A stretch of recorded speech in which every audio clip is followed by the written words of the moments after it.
So one of the guys in our group introduced me to the BC Vault. His name's Dima.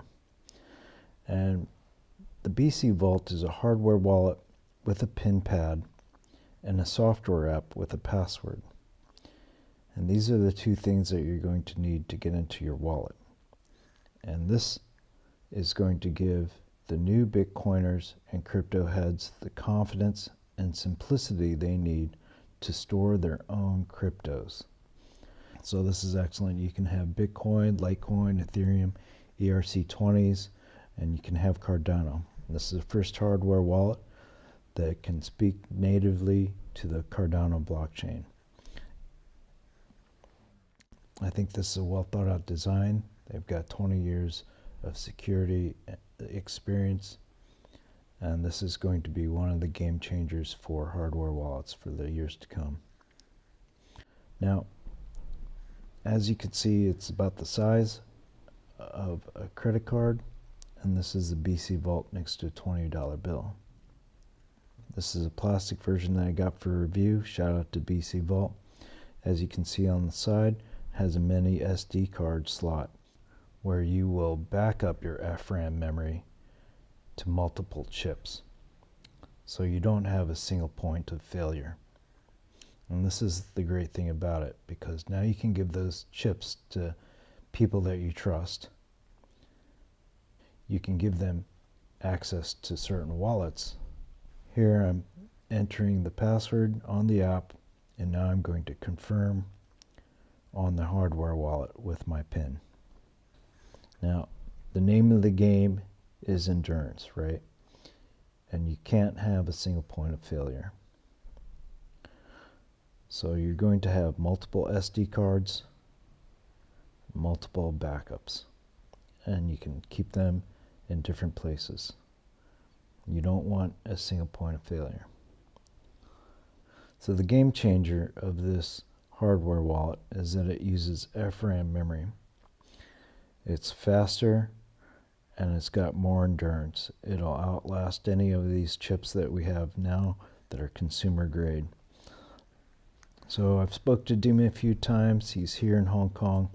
The other guys are in Slovenia, and they've got an excellent background in security and design.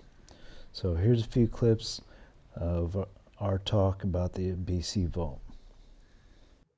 We were talking about the memory is different than the other chips. It's FRAM?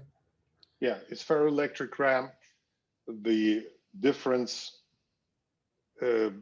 so essentially the standard for pretty much all gadgets, including hardware wallets, is flash memory. Now, flash has has several drawbacks, and since we our vision was to build something for ourselves, something that we would be proud of and use without consideration of price tag, we went ahead with a very expensive set of components. So ferroelectric RAM is about 200 times more expensive than flash. It's produced only by 2 manufacturers in the world, but unlike flash, it retains data for over 200 years. So flash has a guaranteed retention cycle of 18 months. If you don't plug in your months, if you don't plug in your Ledger or Trezor, pretty much any hardware wallet for a long period of time, there is an increased chance that your data may go corrupt. So you can't just put it in the bank vault and forget about this for 20 years. So with BC Vault, it's 200 years retention. It can withstand an EMP blast because it's being used on on military fighter jets. Right. So this is the grade of components we are using. It's a top of line, most expensive way to store you can get. There is essentially nothing more secure than that.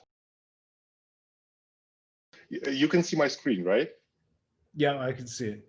Okay, so here I'm connecting now the BC Vault to a computer using USB-C, so it's powered on, and you can see that it appeared in a client app. So now I need to input my global PIN, and then I need to confirm it using this omnidirectional joystick, right? Right. With a specific combination. Okay, so this is my demo unit, and you will see a variety of assets here. Okay, so you have Ethereum, Bitcoin, Ripple. Ripple is at 0, not because Ripple went to 0, just because I don't have any Ripple on it. There is no background to this. Stellar, Binance, Tron, Cardano, of course. So here's Cardano. I'll just show you how easy it is to create a wallet, use it, and delete it. So let's say cliffc wallet, right? Okay. And I intentionally don't use any password here, just for simplicity. Okay. I don't advise anyone to do this. So now you see it says confirm wallet generation. I say confirm.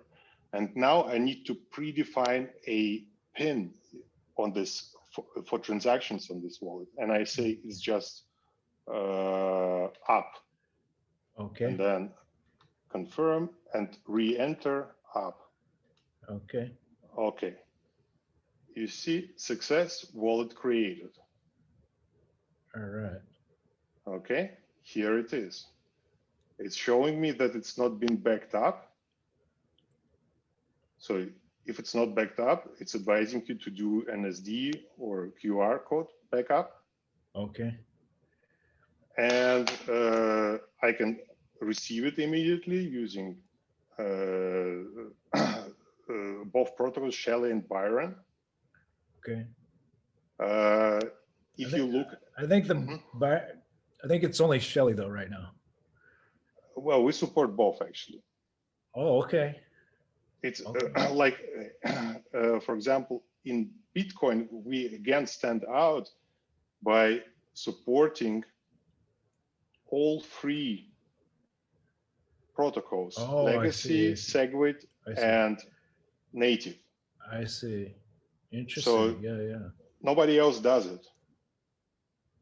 Oh, right? So we're hardcore nerds. So we even allow people who bought Bitcoin at $50 or $20 to transfer using the first ever protocol, right?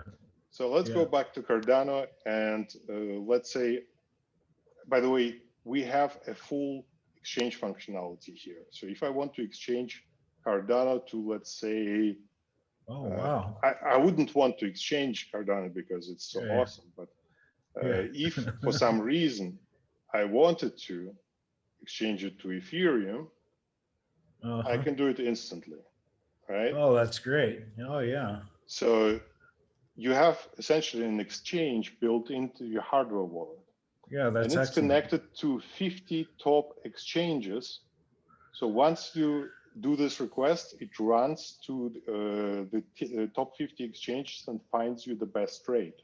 This is awesome. So I say, okay, I'll do the exchange to Ethereum, and I do this to this wallet, and I do convert all, or I can select,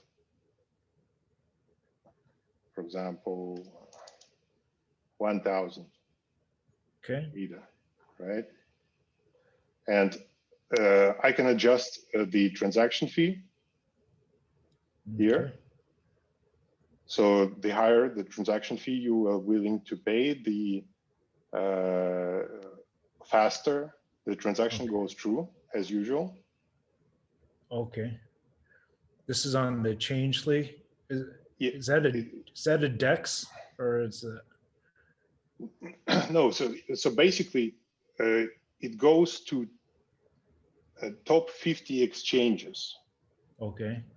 So it gets you the best rate from available on the exchanges at this given time. Okay. But it's like it's an aggregator. Exactly, precisely. Okay. That's precisely the word for it. Okay.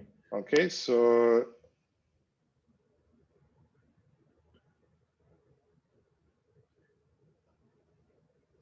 if I wanted, I don't want to exchange Cardano to Ethereum at this point because Cardano is just awesome for me right now.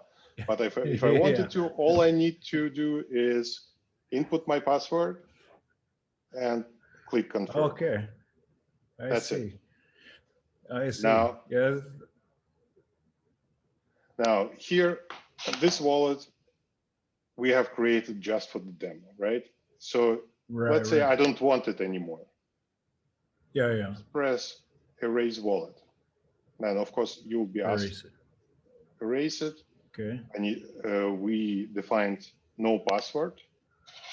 And here it says allow wallet deletion. I say confirm, and the pin is up. Confirm. That's it. It's gone. So yeah, that's excellent. So it's burnt, right? Yeah, that's it. You can create another way. There is no limit.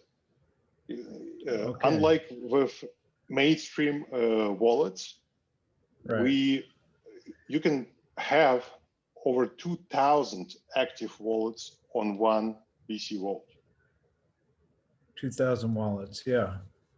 And this is any crypto that you guys support, right?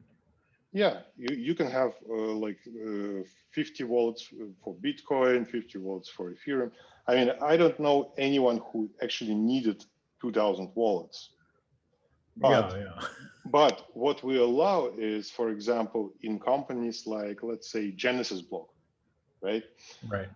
They have people who should have access to specific wallets or should have access to a specific amount. Now, I can create a wallet and share permissions to only one specific person. No, it's a little bit like users on an operating system, right? So I create a separate wallet that only you should use. Only you know the password to it. It's still on the same device, so it's still on the same device, but and it shows all the wallets. So let's say we have 10 people who need to have access to the crypto, and all of them have separate access rights. Right. Okay. You don't need 50 devices for all these people. You don't need to plug and unplug and do all this stuff. You have just one device that you have given permissions to different people. So let's transfer from my donation wallet to let's create a new wallet, new Ethereum wallet. Okay. Cliff. And I'll create one without a password. Okay. So again, I'll use this very simple pin here, up, confirm up, and create it. Okay. So where is it? Here. Here is a new wallet address, copy it, and I go to this donation wallet. 147 Gwei. How much is that? $3? Well, I can Oh, decrease that's it. okay. Here, 1.7. Okay. That's the beauty of it. I can actually adjust the gas price. Yeah, that's cool. So So I'll do. you know how much you're gonna. Yeah, and you can predefine, so you will not be charged. I mean, it's literally impossible to do a mistake of sending 1 Ethereum and paying 200 Ethereum gas charge here. You'll have like one at least 10 warnings. Do you really want to do this shit? Okay. Sorry. Okay. Yeah. No, Okay. that's yeah. Okay. So let's say we are sending 0.5 Ethereum, right? And Yep. transaction fee is still quite high, but okay. All right. So I'm sending it. So if I recall correctly, it was something like this. So now I see on my display, Okay. I see full transaction details. Okay. You see? Oh yeah. And I need to confirm it. I confirm it. And to be honest, I don't remember It was the pin for my. No, the other one. It's my donation wallet. Oh, donation. Oh, okay. Okay, success. Transaction sent success. Okay. Okay, I So remember. so yeah, you need to write down or keep your password safe and your PIN safe then, right? Yeah, or just remember it. Just to remember it. Okay. Yeah. So you see here, me, Oh yeah. ETH donation wallet sent to Cliff. Yeah. Amount is 0.005 Ethereum.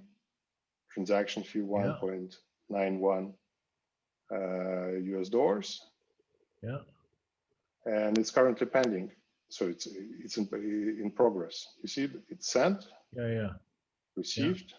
So this already shows that it's on the blockchain. So right. I can actually go ahead and check it on the Scan. You see, this is a transaction. Already free confirmation, it's done. Oh, 57, excellent. you see? Yeah. Complete. 5781, yeah, awesome. Yeah, that is going to help adoption, I think. You know, even with Cardano, other cryptos, you guys are putting on more coins also. Yeah, we are constantly adding new digital assets. I mean, when we started out, there was no link, there was no polka. Of course, we need to constantly add and implement new protocols. So we have a native support for Binance chain, not on a token basis, but on a chain basis, meaning that any token on Binance chain is supported. We have native support for Cardano. You don't need any third-party application to have and maintain your Cardano wallets. We are fully actually, can you? Yeah. Can you explain that, the native Cardano? Because like some people aren't really aware of that.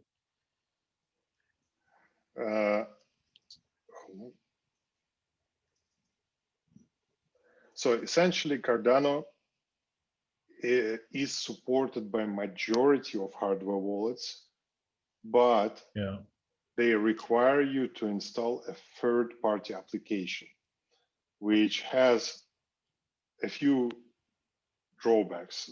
Security being the first one. You are installing a third-party app that you know, the hardware wallet manufacturer has no control over. So it's as safe as your device or as safe as the app. So, you know, people are always looking for the weakest link. So here, there are a few solutions for this. So for example, in Ledger, you need to use the Ada Lite or Yoroi app in order to have Cardano wallets. With BC Vault, you don't need anything. So we are the first wallet, hardware wallet, that has a native out-of-the-box support for Cardano without any third-party software necessary. Yeah, that's interesting. So it speaks directly to the blockchain. Precisely, yes. Right. And I hope that also with your help, we will get this message out to more people. We already have people buying BC Vault just because they discovered. They'll see it. They'll see it. Yeah, they discovered that there is a native Cardano support built in. Oh yeah, yeah. And this is all. Yeah, I mean that's a huge thing for the Cardano community, I think. Yeah, and I mean I hope that once we get some attention from Cardano community and some feedback from Charles. Right. Hi, Charles. He'll get you're watching. We'll also go ahead and implement the staking support here. Yeah, that'd be awesome. Actually, you know what? I think that would probably leapfrog the other groups. You know what I mean? Well, absolutely. I mean, for example, right now we have this project called Velas. Let me share my screen again. Okay. So you can stake. Yeah. So this is a new blockchain called Velas, and they are up and coming. So they have rolled out their main net already, and we have partnered up with them, and we have a full staking support for them within of your hardware wallet. So it's a small project, but we found common ground. So, well, let's say they ordered a bunch of our units for their community. So although they are not as big, we have fully integrated with their chain, and we allow staking support from your cold wallet. And awesome. their current staking interest is about 10 to 20% per month. Which is not too bad. Yeah. Actually, I'll talk to some of the guys over at IOHK and see if we can get something going. Also, the CF should be putting out some funds to support guys like you and people in the community, because this is probably going to be one of the best wallets for 2021 and for the next few years, I think. Well, when I started my kind of presentation, I kicked off with a very different philosophy that we had to begin with. We didn't want to create a product. It took us a lot of time to convince ourselves that indeed we need to do it.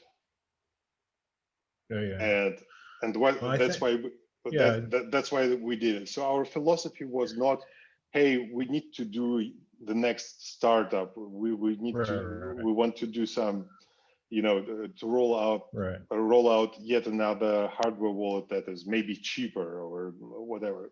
We had a completely different approach to this.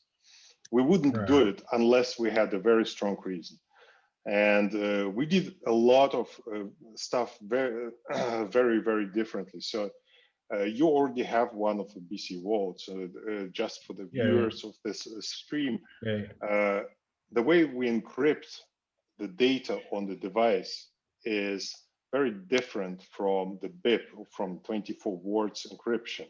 We're using a built-in gyro sensor. So our seed is huge. So if you take 24 words and compare it to the seed that you generate using a BC Vault, it's like 24 words versus Oxford Dictionary, right? And the additional kind of gimmick of having a gyro sensor is that it's righty and lefty friendly. Lefty. Oh, yeah. Why we chose this? Because the encryption of 24 words, the BIP encryption is just, in our opinion, outdated method. So if we take the scenario that you shared your 24 words with somebody, they instantly gain access to everything. Right. So here you can share your SD card backups, QR code backups with anyone. Unless you share your credentials with them, they will not be able to do anything. That's one thing. Second is the ability to maintain more than 50 wallets per device. So in Ledger and Trezor, I think Trezor currently supports 35 wallets per device. Ledger supports about 50. And once you create them, you cannot delete them. You can, as I shown before here, is possible. You cannot change them. You need to buy a new unit, right? On BC Vault, since we don't have this barrier, essentially the BIP encryption, 24 words, is a barrier that limits you from creating new wallets. Once it's generated, it's generated, that's it. You can't burn the wallet, right? No, well, you can stop using it, but you cannot delete it or create a new one instead. I see. Right. So that's an additional functionality that is only made possible because we have such a huge seed behind it. I see. Right. Interesting. Yeah. And all the wallets that are generated by BC Vault are non-deterministic. Now, this essentially in practice, this means that they cannot be linked to one another. So if somebody somehow, let's say you were really drunk and you shared your wallet address and your PIN and your password with somebody in the bar, right? Right. So they have access to this wallet, right? Right. Your damage is only limited to this specific wallet. There is no way this person can access any other wallet on the device. They are not interlinked. This is what non-deterministic means. That's almost like having like 3 ledgers for 3 wallets, right? Precisely, yeah. Because if let's say in this scenario you were drunk and you shared your wallet information that is on, let's say, Ledger or Trezor with somebody, he or she will be able to very quickly discover which other wallets you have on the same device. Whereas with BC Vault, the addresses and the wallets are generated without, so they're not deterministic, so they cannot be linked to one another. and it's Yeah, impossible. that's interesting. That's interesting. It's impossible to determine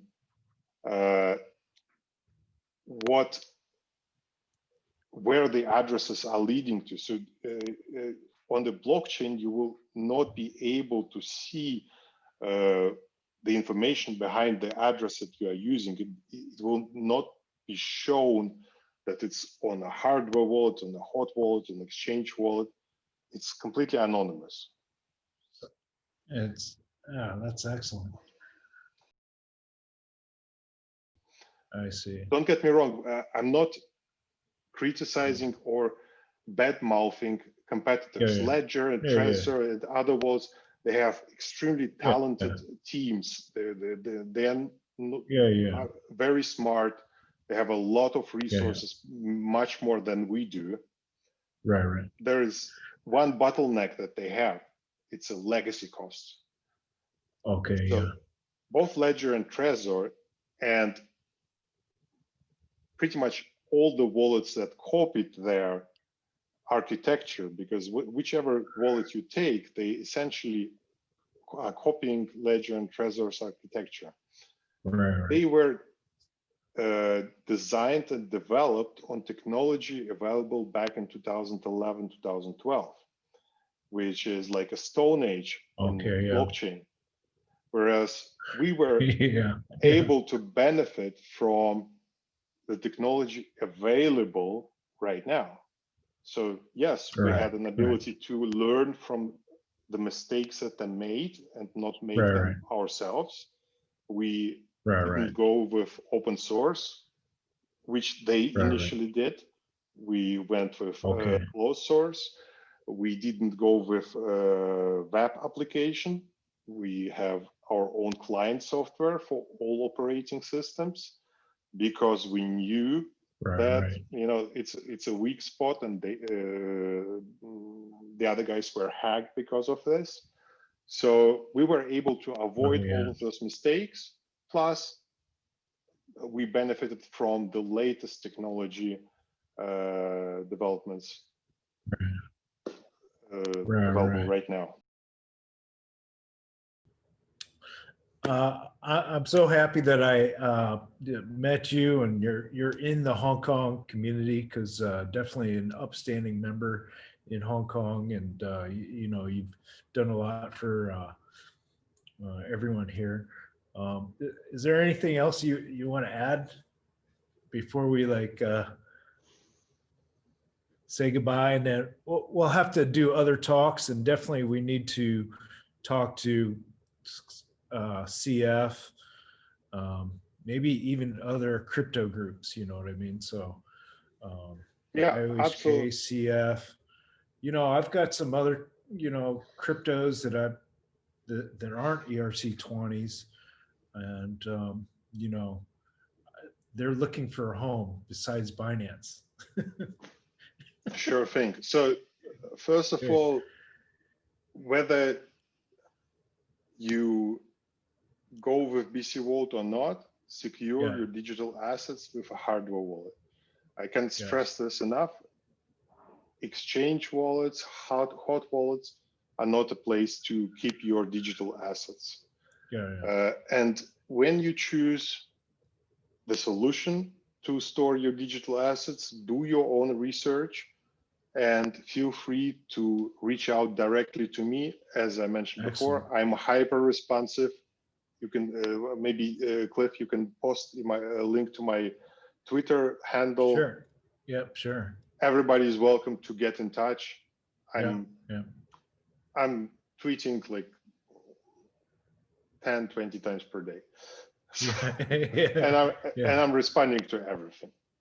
So excellent. Do your research, ask questions. There are no stupid questions, and keep yourselves, keep safe, keep your money safe, secure your digital assets, and hodl.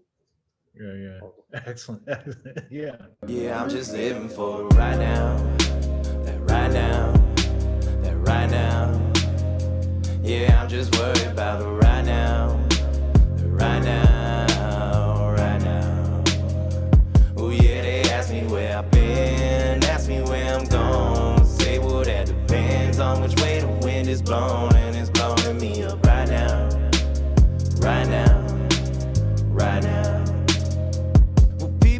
me about the future. Don't think that it's crucial to have a plan in my hand for some stupid exec's approval. I do this on my own, think I like it that way. Keeps it close to home like I'm back in my mom and dad's place. This rat race keeps me running, running, running. Yeah, it keeps me running, running, running. Now I'm getting off the wheel, out of this cage of steel. Yeah, I'm out in the world, see the secrets it reveals. If I